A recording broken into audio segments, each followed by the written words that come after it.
Hello. അപ്പം ഒരു പുതിയ അപ്ഡേറ്റുമായി എത്തിയിരിക്കുകയാണ്. മറ്റൊന്നുമല്ല, നമ്മുടെ CSKയുടെ ഒരു മികച്ച പ്രതീക്ഷയായിരുന്ന ആയുഷ് മാത്രേ.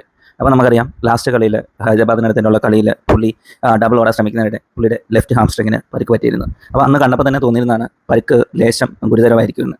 ഇപ്പം ലേശം എന്നുള്ള മാതിരി വളരെ ക്രിട്ടിക്കലായി ഗുരുതരമായൊരു കാര്യമാണ് നമുക്ക് അപ്ഡേറ്റായി ലഭിച്ചിരിക്കുന്നത്. അതായത് പുള്ളിക്ക് ഒരു റിക്കവറി ആകാനായിട്ട് 6 to 12 വീക്സ് ഓഫ് ടൈം എടുക്കും. അപ്പോൾ ഈ 6 to 12 വീക്സ് ഓഫ് ടൈം എന്ന് പറയുന്നത് IPL എന്ന് പറയുന്ന ഒരു ടൂർണമെൻറ്റിനെ സംബന്ധിച്ച് വളരെ നീളമേറിയ ഒരു കാലയളവ് തന്നെയാണ്. അപ്പം അതുകൊണ്ട് തന്നെ പുള്ളി ഈ ഒരു ടൂർണമെൻറ്റിൽ നിന്ന് ബാക്കി റിമൈൻഡർ ഓഫ് IPL നിന്ന് അൺഫോർച്ചുനേറ്റ്ലി റൂൾഡ് ഔട്ട് ആയിരിക്കുകയാണ്. ഇപ്പോൾ ചെന്നൈയുടെ ഒഫീഷ്യൽ അപ്ഡേറ്റും കുറച്ച് സമയത്തിന് മുന്നേ വന്നിരുന്നു. അപ്പം പുള്ളിയുടെ റീപ്ലേസ്മെൻറ്റിനെ പറ്റി പറയുവാണെങ്കിൽ, അല്ലെങ്കിൽ പുള്ളിക്ക് പകരം പ്ലേയിങ് ലെവലിലേക്ക് വരാൻ പറ്റിയൊരു താരത്തെ പറയുവാണെന്നുണ്ടെങ്കിൽ എനിക്ക് തോന്നുന്ന ഒരു ലൈക്ക് ടു ലൈക്ക് റീപ്ലേസ്മെൻറ്റ് ബെഞ്ചിൽ ഇരിപ്പുണ്ട്. മറ്റാരുമല്ല, നമ്മുടെ ഉർവിൽ പട്ടേൽ.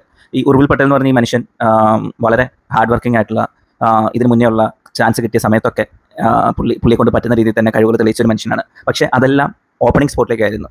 അപ്പം നമുക്കറിയാം, ആയുഷ് മാത്രമേ ഒരു ഓപ്പണിംഗ് ബാറ്റ്സ്മാനാണ്. അപ്പം CSKയിലെ ഈ ഒരു ഓപ്പണിംഗ് പ്രശ്നം നിലനിൽക്കുന്നുണ്ട്. അതായത് ഋതുരാജ്, സഞ്ജു ഇവരാണ് ഇപ്പോഴത്തെ ഒരു ഓപ്പണിംഗ് ജോഡി. അപ്പം അതുകൊണ്ട് തന്നെ ഓപ്പണിംഗിലേക്ക് ഉർവിൽ തിരിച്ചു വന്നു കഴിഞ്ഞാലും ഒരു സ്പോട്ട് ലഭിക്കാനായിട്ടുള്ള ഇടയില്ല. അപ്പം ആയുഷ് ബാറ്റ് ചെയ്തുകൊണ്ടിരുന്ന 1 down പൊസിഷനിലേക്ക് തന്നെ ഉർവിൽ അഡ്ജസ്റ്റ് ചെയ്യേണ്ടിയിരിക്കുന്നു. പക്ഷേ ഇവിടെയാണ് CSK അവരുടെ ഒരു സ്കില്ല് കാണിക്കേണ്ടിയിരിക്കുന്നത്. അതായത് മോശം ഫോമിലുള്ള ഋതുരാജിനെ 1 down ആക്കിയിട്ട് ഉർവിലിനെ സഞ്ജുവിൻ്റെ കൂടെ ഓപ്പണിംഗിലേക്ക് ആക്കി കഴിഞ്ഞാൽ കളി ലെവൽ തന്നെ മാറിപ്പോകും. കാരണം സംശയം ഉണ്ടെങ്കിൽ നിങ്ങൾ ഒരു ഇന്ത്യൻ താരത്തിൻ്റെ ഹയസ്റ്റ്, എനിക്ക് തോന്നുന്നു highest T20, not highest, fastest T20 century അടിച്ച ഒരാളുടെ പേര് നോക്കിക്കഴിഞ്ഞാൽ നിങ്ങൾക്ക് കാണാൻ പറ്റും, none other than Urvil Patel. അപ്പം അങ്ങനെ ഒരു പൊട്ടൻഷ്യലുള്ള മനുഷ്യനെ പുള്ളിയുടെ ഒരു സാധാരണ സ്ഥാനത്ത് നിന്ന് മാറ്റി പുള്ളിയെ വേറൊരു സ്ഥാനത്തേക്ക് അഡ്ജസ്റ്റ് ആക്കേണ്ട കാര്യമുണ്ടോ എന്നൊന്ന് ചിന്തിച്ച് നോക്കൂ. കാരണം ഋതുരാജ് പുള്ളിയുടെ ഫോമിൻ്റെ 7 അയലത്ത് പോലും അല്ല. അപ്പം considering teams interest, I suggest Rudraj should step down to 1 down and give a chance to Urvil Patel to open the innings with Sanju Samson.